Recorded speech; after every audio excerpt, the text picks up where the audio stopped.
Neste vídeo nós vamos falar sobre um tema muito importante para o nosso despertar de consciência, crenças holográficas.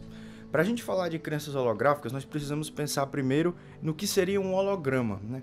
Vamos pensar no que seria um holograma. Um holograma é uma construção tridimensional artificial, é algo que você vê, mas que não é real. Então, quando a gente fala de holograma, a gente fala de uma construção que tem premissas cheias de inverdades, e que muitas vezes tem interesses escusos, interesses específicos. Quando a gente vê a etimologia dessa palavra, o que significa, e a gente traz para abordar o que seriam essas crenças holográficas, nós podemos observar que no decorrer do histórico da humanidade, muitas crenças foram se firmando.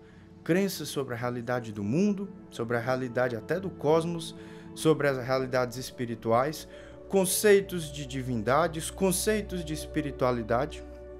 E muitas vezes isso vai formatando crenças.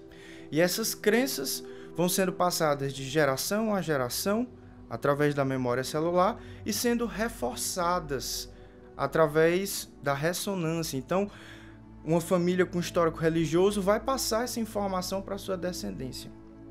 E nós sabemos que existem forças opositoras do despertar, forças involutivas que controlam a humanidade. Isso será tema de vídeos vindouros. Então, o que eu gostaria de tentar trazer é que existem certas crenças que foram formatadas com o intuito de nos separar, de nos afastar do contato com a nossa consciência superior. Nos afastar da ideia e do conhecimento da existência de planos cósmicos, de nos afastar do contato com a nossa divindade interior. E que essas crenças, constituídas de premissas falsas, constituídas de interesses escusos, de diminuição do gradiente cognitivo e espiritual da humanidade, elas vão sendo passadas e tomadas como verdades. Então, para que a gente comece a buscar o despertar dessa consciência estelar, comece a buscar essa nova espiritualidade, nós precisamos fazer uma revisão de mundo, uma revisão das nossas ideias do que seria espiritualidade.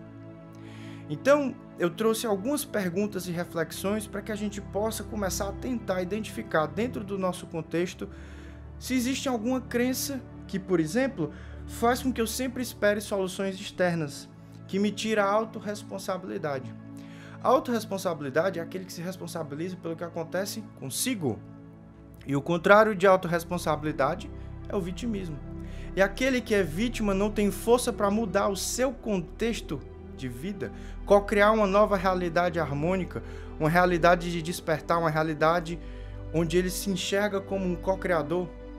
Então quem está vibrando no padrão de vitimismo vai atrair sempre uma energia densa.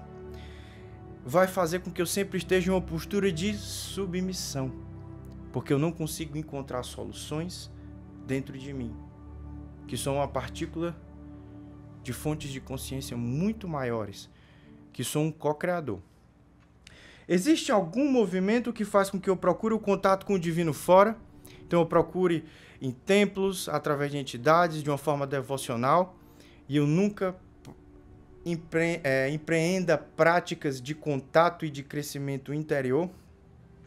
Muitas e muitas sociedades esotéricas, ocultistas, iniciáticas sempre falaram que o divino, a chave do contato com o divino, a chave da expansão de consciência reside no cardíaco, reside no nosso interior.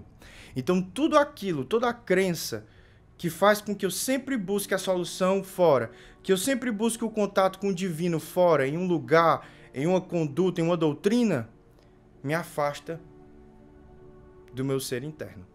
Então essa é outra reflexão que a gente tem que fazer. Existe algum padrão limitante que me tira a capacidade de ver a minha própria luz, de me conectar com a minha essência? Ou seja, eu nunca consigo enxergar a luz que tem em mim. Eu sempre estou buscando fazer o bem para os outros, mas eu não me trato dessa forma. Eu não consigo me sentir capaz de desenvolver minhas capacidades psíquicas, de enfrentar a vida. Eu sempre busco algo externo, eu sempre me ponho em uma situação, um degrau abaixo dos outros. Nós somos todos divinos, e aquilo que não é divino e harmônico não nos pertence. Pertence ao corpo, à memória celular, ao quadro obsessor e ao inconsciente coletivo. Quando a gente tem essa percepção interiorizada, a gente já tira a culpa do nosso campo, porque a gente sabe que todos os pensamentos ruins, as condutas ruins, não fazem parte da minha essência, eu devo combatê-las, combater as minhas sombras interiores e avançar em direção à luz, ao despertar que nos chama nesse momento crítico. Como eu lido com as situações traumáticas do passado? Eu encaro como desafios que me tornam mais forte e sigo em frente? Ou eu as relembro e me afundo em um mar de emoções densas? Como eu tenho encarado as dificuldades da vida, tanto no agora quanto no passado? Eu estou encarado como um guerreiro que marcha para frente, que identifica que isso é uma característica da dualidade desse planeta. À medida que eu cresço, vem desafios. Muitos desses desafios eu atraio pela lei da ressonância.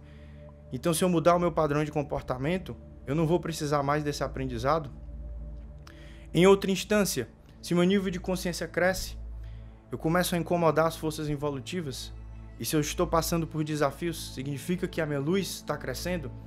E isso reforça que eu estou no caminho certo? Ou quando essas dificuldades aparecem, eu me revolto contra a espiritualidade, eu reclamo, eu me afundo em um mar de emoções densas, eu sempre ancoro energias negativas, eu não busco transmutar isso dentro de mim. Isso é uma reflexão que precisamos fazer. São movimentos, padrões, crenças, coisas que fazemos no automático que nos levam a um padrão evolutivo, que nos desconecta com outras esferas da hierarquia, que nos conectam do nosso ancoramento espiritual. Então, essa é mais uma pergunta extremamente importante. Tudo o que aconteceu pode nos fazer mais forte ou nos afundar. O resultado de cada ação, de cada dificuldade, de cada vicissitude da vida, o resultado disso vai depender da forma como a gente lida com eles. Então, como eu tenho lidado com os desafios inerentes à experiência encarnacional terrestre? Essa é a chave do crescimento. É como você lida com esses desafios. Se eu lido com fé, resiliência, senso de propósito, ou se eu estou me entregando a essas emoções desqualificadas. E aí, quando eu começo a ter essa nova visão, eu começo a vencer esses desafios e elevar minha consciência. E aí, pouco a pouco, a minha vibração vai se elevando e as coisas que antes me atingiam já não me atingem mais. Isso é o processo de despertar, um processo natural. Ele ocorre assim. Você olha para trás, você olha para agora e você vê que você está em um novo estado de consciência. Acontece uma situação desafiadora, você lida super bem com ela e você reflete. Alguns anos atrás eu não teria tido a capacidade de lidar tão bem com essa situação. É assim que é o despertar, é natural. É um fluxo natural da nossa essência, da nossa alma, que nos chama para um patamar de consciência, para uma vibração superior. Mas para isso a gente precisa lidar com grandes dificuldades inerentes à experiência da matéria. E é como a gente lida com essas dificuldades que vai dizer se eu cresço, se eu subo mais esse degrau ou se eu fico em uma estagnação. Eu tenho buscado equilibrar tanto o conhecimento quanto o autoconhecimento. Muitas vezes a gente vê um movimento de se fechar muito para dentro, né? O movimento do autoconhecimento, mas a gente acaba às vezes se afastando do outro e do contato com realidades superiores. Em outra instância, muitas pessoas procuram incessantemente o conhecimento, a leitura, mas não aplicam isso. Espiritualidade é prática, não existe espiritualidade teórica. Então, precisamos conseguir esse equilíbrio para que a gente movimente essas energias e atue em prol dessa transição planetária, nos conecte com as hierarquias e nos torne trabalhadores dessa nova era, desse período crítico e decisivo da humanidade. Então, que a gente possa avaliar um pouco de cada uma dessas perguntas, dessas reflexões, revisar as nossas ideias de mundo, dar uma escaneada nas nossas atitudes e na forma como a gente tem lidado com essas dificuldades e, principalmente, ser senhores do meu campo emocional, do meu campo mental e nos reconhecer como uma essência divina, porque aí sim podemos começar a co-criar uma nova realidade para nós. Uma nova realidade onde eu estou em um outro patamar de consciência, ciente de planos cósmicos, ciente do meu propósito nesta encarnação e ciente da estrada que eu tenho que trilhar rumo à minha ascensão. Eu espero que esse vídeo tenha contribuído e gerado reflexões positivas para cada um de vocês. Então, se vocês gostaram, curtam, se inscrevam no canal e eu os vejo no próximo vídeo. Um abraço.